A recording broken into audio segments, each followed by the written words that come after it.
राजा शतानिक ने कहा, हे मुनि, आपने मुझे जातकर्म आदि संस्कारों के विषय में बताया। अब आप इन संस्कारों के लक्षण तथा चारों वर्ण एवं आश्रम के धर्म बतलाने की कृपा करें।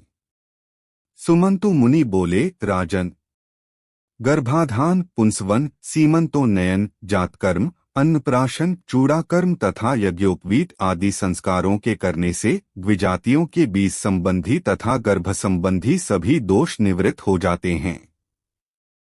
वेद अध्ययन, व्रत होम, त्रैविध व्रत, देवर्षि पितृ तर्पण, पुत्रोत्पादन, पंच महायज्ञ और ज्योतिष्टोमादि यज्ञों के द्वारा यह शरीर ब्रह्म प्राप्ति के योग्य हो जाता है। अब इन संस्कारों की विधि को आप संक्षेप में सुने। पुरुष का जात कर्म संस्कार नालच्छेदन से पहले किया जाता है। इसमें वेद मंत्रों के उच्चारण पूर्वक बालक को सुवर्ण, मधु और घृत का प्राशन कराया जाता है। 10वें दिन, 12वें दिन, 18वें दिन अथवा 1 मास पूरा होने पर शुभ तिथि, मुहूर्त और शुभ नक्षत्र में नामकरण संस्कार किया जाता है। ब्राह्मण का नाम मंगलवाचक रखना चाहिए, जैसे इंद्रवर्मा।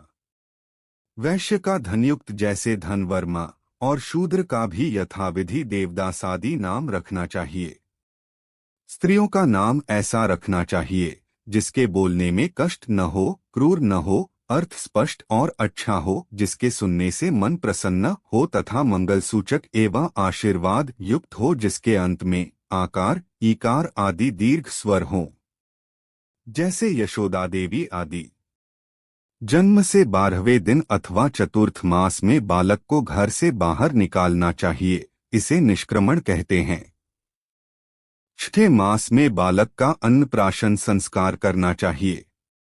पहले या तीसरे वर्ष में मुंडन संस्कार करना चाहिए। गर्भ से 8वें वर्ष में ब्राह्मण का, 11वें वर्ष में क्षत्रिय का और 12वें वर्ष में वैश्य का यज्ञोपवीत संस्कार करना चाहिए। परंतु ब्रह्मा तेज की इच्छा वाला ब्राह्मण 5वें वर्ष में, बल की इच्छा वाला क्षत्रिय 6ठे वर्ष में अपने अपने बालकों का उपनयन संस्कार संपन्न करे। 16 वर्ष तक ब्राह्मण, 22 वर्ष तक क्षत्रिय और 24 वर्ष तक वैश्य गायत्री के अधिकारी रहते हैं। इसके अनंतर यथासमय संस्कार न होने से गायत्री के अधिकारी नहीं रहते और वे व्रात्य कहलाते हैं।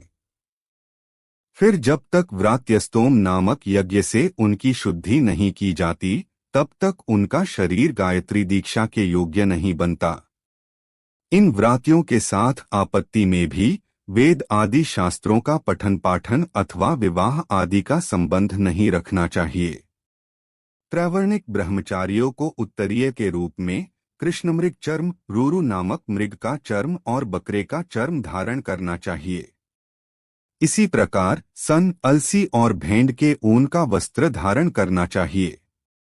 ब्राह्मण ब्रह्मचारी के लिए 3 लड़ी वाली सुंदर चिकनी मूंछ की, क्षत्रिय के लिए मूरवा की और वैश्य के लिए सन की मेखला कही गई है।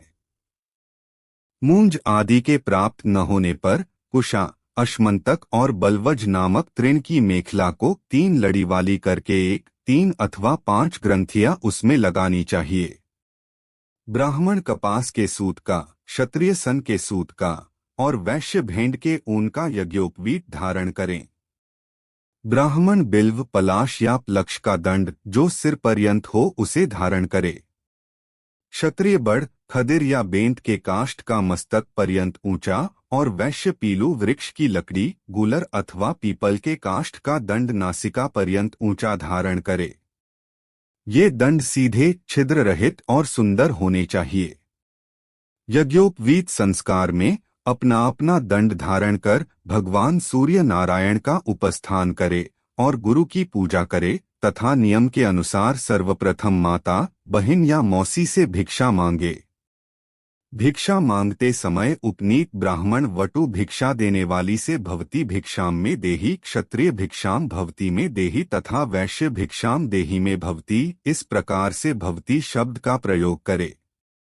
भिक्षा में सुवर्ण, चांदी अथवा अन्न ब्रह्मचारी को दें।